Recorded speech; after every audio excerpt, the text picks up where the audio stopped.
सवाल अब सिर्फ इतना ही नहीं है केशव प्रसाद मौर्य ने क्या कहा, सवाल यह है कि क्या डिप्टी सीएम कानून से ऊपर हैं। मुसलमानों को कब्जा जमात कहने वाले केशव प्रसाद मौर्य क्या अब संविधान की गिरफ्त में आएंगे? क्या अखिलेश यादव पर हमला करने के चक्कर में केशव प्रसाद मौर्य खुद जेल की सलाखों के पीछे जाएंगे? सिर्फ ट्वीट किया था मगर अब एफआईआर तैयार है, गाड़ी आने ही वाली है। क्या अब डिप्टी सीएम होंगे सरकारी मेहमान? वैसे तो अपने काम से ज्यादा केशव प्रसाद मौर्य को इस बात के लिए जाना जाता है कि वो हर दिन, हर मंच, हर ट्वीट में अखिलेश यादव का नाम लेते हैं। लेकिन इस बार मामला सिर्फ जुबान की फिसलन तक नहीं रुका। इस बार डिप्टी सीएम साहब अपने ही शब्दों में संविधान की सीमा लांघ गए।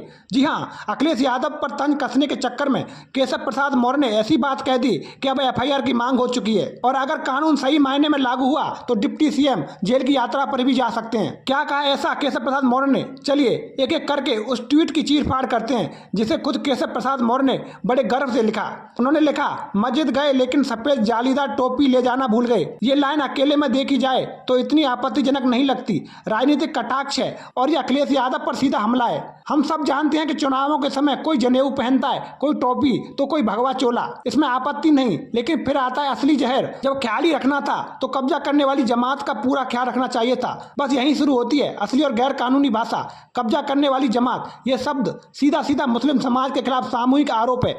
डिप्टी सीएम जैसे संवैधानिक पद पर बैठे व्यक्ति से ये उम्मीद की जाती है कि वो संविधान की रक्षा करेगा, न कि समाज को बांटेगा। लेकिन केशव प्रसाद मौर्य ने इस एक लाइन में न केवल मुसलमानों को कब्जा करने वाला का बल्कि अखिलेश यादव के एक धार्मिक स्थल पर जाने को सांप्रदायिक रूप से निशाना बनाया। अब सवाल यह है, अगर यही बात कोई आम नागरिक कह दे, कोई सोशल मीडिया यूजर ट्वीट कर दे तो क्या उसकी गिरफ्तारी नहीं होगी?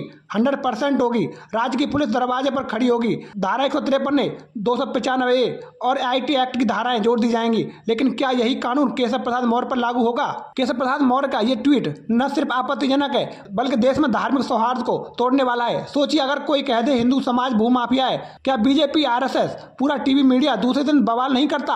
लेकिन जब बीजेपी का डिप्टी सीएम मुसलमानों को कब्जा जमात कहता है तो टीवी चैनल मूक दर्शक बन जाते हैं। अब सवाल उठता है कि अमिताभ ठाकुर की एफआईआर की मांग करना एक बड़ा कदम है। पूर्व आईपीएस अमिताभ ठाकुर ने लखनऊ थाने में जाकर एफआईआर की लिखित शिकायत दी है। उनका कहना है कि यह बयान केवल राजनीतिक नहीं बल्कि संविधान की मूल आत्मा के खिलाफ है और वो बिल्कुल सही कह रहे हैं, क्योंकि जब सरकार के बड़े ओहदे पर बैठा एक इंसान एक समुदाय को सामूहिक रूप से आपराधिक बताता है तो धारा 153A और 295A धार्मिक भावनाओं को अपमान के तहत आता है। सोचिए जब सपा सांसद संबल से धर्मेंद्र यादव या आजमगढ़ से प्रिया सरोज या किसी दलित नेता की ओर से वास्तविक शिकायतें उठाई जाती हैं तो उन्हें देशद्रोही, अराजक, मुस्लिम परस्त कहा जाता है।